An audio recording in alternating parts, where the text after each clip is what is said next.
Welcome students to grow with biology. आज हम topic पढ़ेंगे रेस्ट्रिक्शन एंडोन्यूक्लियस। रेस्ट्रिक्शन एंडोन्यूक्लियस एक ऐसा टॉपिक है जहां पे हम ये पढ़ते हैं कि किस तरह से ये एंजाइम्स डबल स्ट्रैंडेड डीएनए के कुछ स्पेसिफिक लोकेशन को रिकॉग्नाइज करता है और रिकॉग्नाइज करने के बाद उन्हीं के बीच में कहीं पे भी वो एक फॉस्फोडाइस्टर बॉन्ड को तोड़ देगा। फॉस्फोडाइस्टर बॉन्ड अगर डबल स्ट्रैंडेड डीएनए के दोनों स्ट्रैंड में ओपन हो जाते हैं या ब्रेक हो जाते हैं तो उससे एक फ्रैगमेंट ऑफ डीएनए रिलीज हो सकता है। तो रेस्ट्रिक्शन एंडोन्यूक्लियस पहला काम क्या करेगा, एक स्पेसिफिक सीक्वेंस को डबल स्ट्रैंडेड डीएनए में सर्च करता है। तो उस स्पेसिफिक सीक्वेंस को बोलते हैं रिकॉग्निशन साइट। रिकॉग्निशन साइट ये एक स्पेसिफिक सीक्वेंस है डीएनए में जिसको रेस्ट्रिक्शन एंजाइम सर्च करेगा और ये रिकॉग्निशन साइट की स्पेसिफिसिटी होती है कि यहाँ पे प्रेजेंट होता है पैलिंड्रोमिक सीक्वेंसेस। यहाँ पे प्रेजेंट होगा पैलिंड्रोमिक सीक्वेंस जिसको एंजाइम्स रिकॉग्नाइज करेगा और वहां पे ये क्लीव करेगा।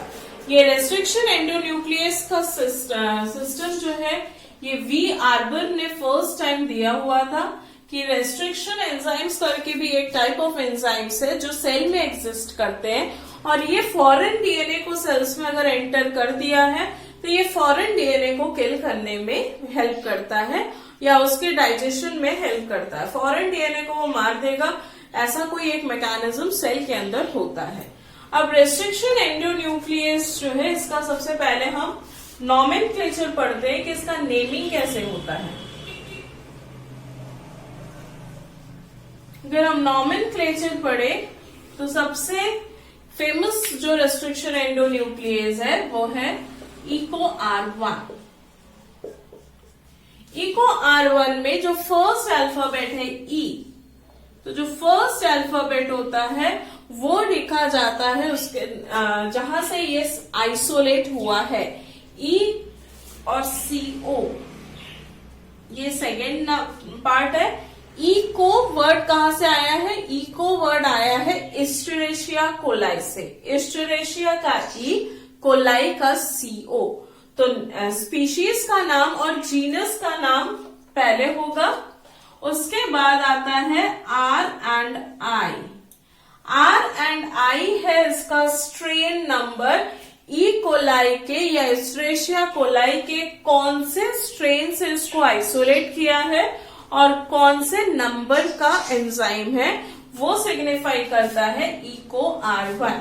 तो इको R1 का ई हो गया एस्चेरिशिया, CO हो गया कोलाई, R हो गया उसका स्ट्रेन नंबर, स्ट्रेन ऑफ एस्चेरिशिया और I1 हो गया उसका नंबर ऑफ एंजाइम। इसी तरह से दूसरा एक एंजाइम भी है इको R5।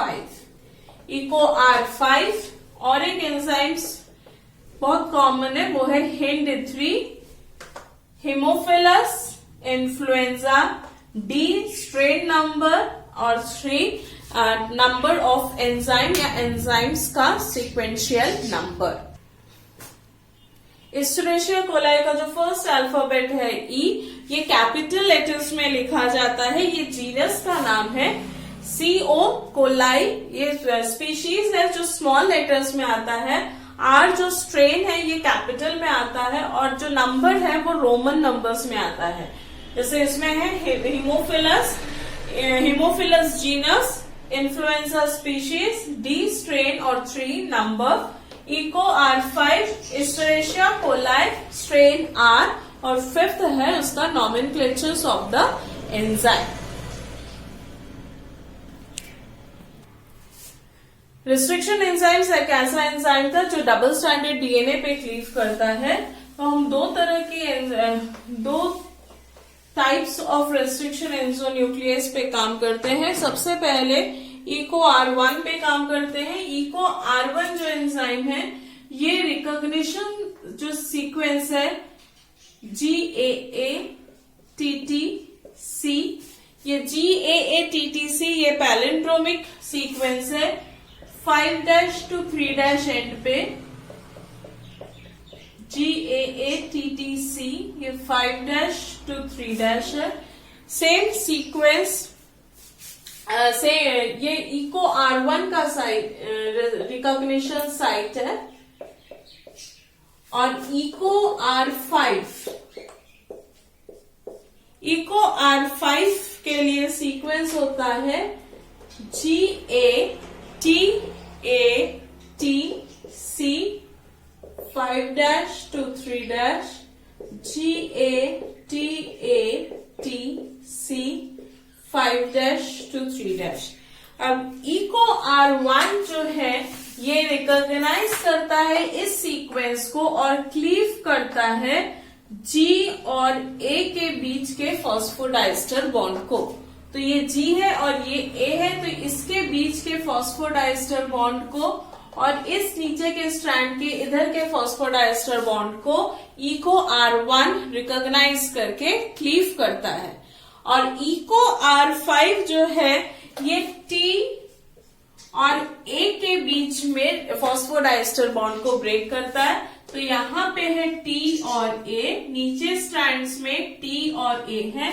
मैंने कहा T और A और T नहीं, अगर A और T होता तो यहाँ पे क्लीव करता, ये T के बाद वाले A के बीच में क्लीव करेगा, T के पहले A के साथ क्लीव नहीं करेगा। Reading direction will be 5' to 3'। 5' to 3' जब हम रीड करेंगे तब पहले T आना चाहिए फिर A आना चाहिए और उन दोनों के बीच में ये क्लीव करेगा। तो यहाँ पे T है, यहाँ पे A है, इसके बीच में यहाँ क्लीव करेगा। नीचे से जब हम 5' से रीड करना स्टार्ट करेंगे तो पहले T आया फिर A आया, इन दोनों के बीच में क्लीव करेगा। अब जब इधर से क्लीव कर रहा है तो यहाँ पे हमको कैसा सीक्वेंस मिलेगा, यहाँ पे G और A के बीच में फॉस्फोडाइस्टर बॉन्ड टूट गया है, ये G इधर रह गया, C के साथ नीचे C है और ये पूरा स्ट्रैंड यहाँ पे इस तरह से फ्लैप जैसा अलग हो जाएगा और ऊपर का अलग से फ्लैप जैसा निकल के आएगा। ये 5' है, ये 3' एंड था, ये 3' एंड था और ये 5' एंड था।